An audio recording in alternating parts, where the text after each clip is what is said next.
It was a cold winter evening when a young boy named Ethan stumbled into the barn of an old farmer named Harold. His ragged clothes and tired eyes told the story of a life full of neglect, a life that had no promise. Ethan had no family, no home, just a broken heart that had grown too accustomed to hunger and fear. Harold, a man in his late 70s, lived alone on his small farm, his wife long passed, and his children scattered across distant states. Yet something in Harold's soul could not let this child suffer alone in the cold. Offering Ethan the warmth of his barn and the kindness of a hot meal, Harold didn't know that this simple act of mercy would change their lives forever. As the fire crackled in the hearth, Harold spoke to Ethan, offering him not just shelter, but hope. No child should be left to freeze, and no man should face the world alone, Harold said, his voice cracked but firm. For the first time in months, Ethan felt something he had never known. He felt seen. The child had no idea what to expect the next morning, but Harold's heart had already decided. He would become the boy's new family, a family born not of blood, but of choice. The years passed quietly, and as Ethan grew, so did his bond with Harold. The old farmer was not just a caretaker. He was a mentor, teaching Ethan everything he knew about farming, about the earth, about life itself. Harold's hands, calloused and worn from years of hard work, guided Ethan's smaller, smoother hands. Together, they sowed seeds in the spring, tended to the crops in the summer, and harvested the bounty in the fall. Each lesson Harold imparted was steeped in wisdom. It's not the size of the harvest that matters, Ethan. It's the care you put into planting each seed, Harold would say. Ethan learned not just about farming, but about responsibility, about sticking to something even when it got hard, and about love that only grows with time and care.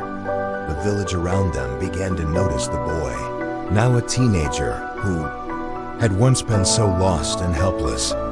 He had become strong, not just in body, but in spirit. The people of the village admired Harold for his kindness and for the young man Ethan had become. He wasn't just a boy raised by an old farmer, he was a symbol of what compassion could do. Ethan, once seen as a street kid, was now a respected figure, helping in the fields and teaching others what Harold had taught him. Then came the fateful day when everything changed. The river that ran near the village, which had always been a calm, peaceful stream, began to swell with the rains. At first, the villagers were not alarmed, but as the water level rose higher, panic began to spread. The weather had turned colder, and the water began to flow faster and more violently. The river, once harmless, had now become a beast, ready to swallow the village whole. The villagers feared that if the flood continued at this rate, there would be no time to save their homes, their crops, or their lives. Harold, though still strong in his heart, was frail in body. The years had taken their toll, and his strength had waned. He could no longer run to the riverbanks to help build barriers, or even to guide the villagers in how to protect their homes. His mind was sharp, but his body simply wouldn't allow him to help. Ethan, now a young man, stood in the middle of the chaos. He could feel the weight of the village's future on his shoulders, but there was no time to doubt. The water was rising too quickly. The people looked to him, not with questions, but with trust that the boy they once saw as lost could now lead them to safety. In that moment, Ethan remembered all of Harold's teachings. It wasn't about being the strongest or the smartest. It was about showing up when it mattered the most.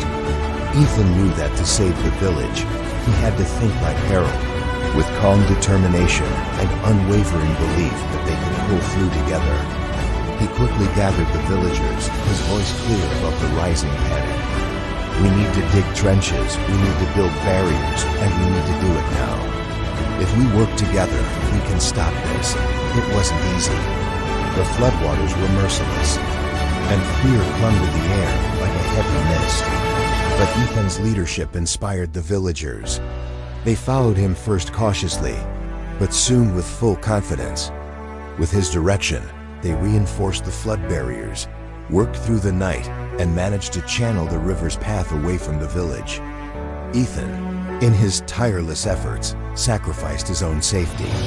There were moments when the water came close, when he almost drowned trying to hold the barriers in place, but he never stopped.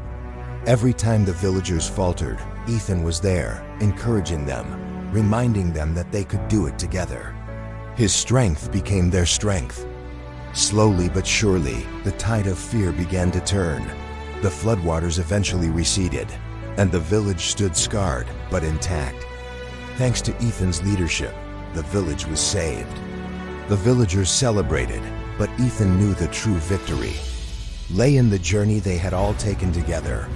Harold, though old and weary, watched from his porch as Ethan, now a leader in his own right, helped rebuild the damaged homes.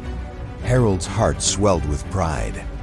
The boy who had once been lost had now saved the very community that had given him a chance. But there was no time for celebrations for Harold. He had lived a long life, and he knew his time was coming. That night, as the village slept soundly, Harold passed away peacefully in his sleep, knowing that Ethan would carry on his legacy. Ethan, now a young man with the weight of responsibility, took over Harold's farm and continued his teachings. He didn't just work the land, he worked the hearts of the people. He taught the younger generations the value of hard work, kindness, and the power of a second chance. Every time he passed by the river that once threatened to destroy their village, he thought of Harold and the lessons that had made him who he was. The old farmer had given him more than just a home. He had given him the tools to save an entire village. Ethan knew that his life's purpose was to pass those same lessons on to others, just as Harold had done for him. Moral of the story: true strength lies not in the size of a person's muscles or their ability to fight. It lies in their ability to give, to love, and to lead with kindness. Ethan's story is a testament to the power of compassion, the beauty of mentorship, and the incredible change that can happen when someone chooses to care.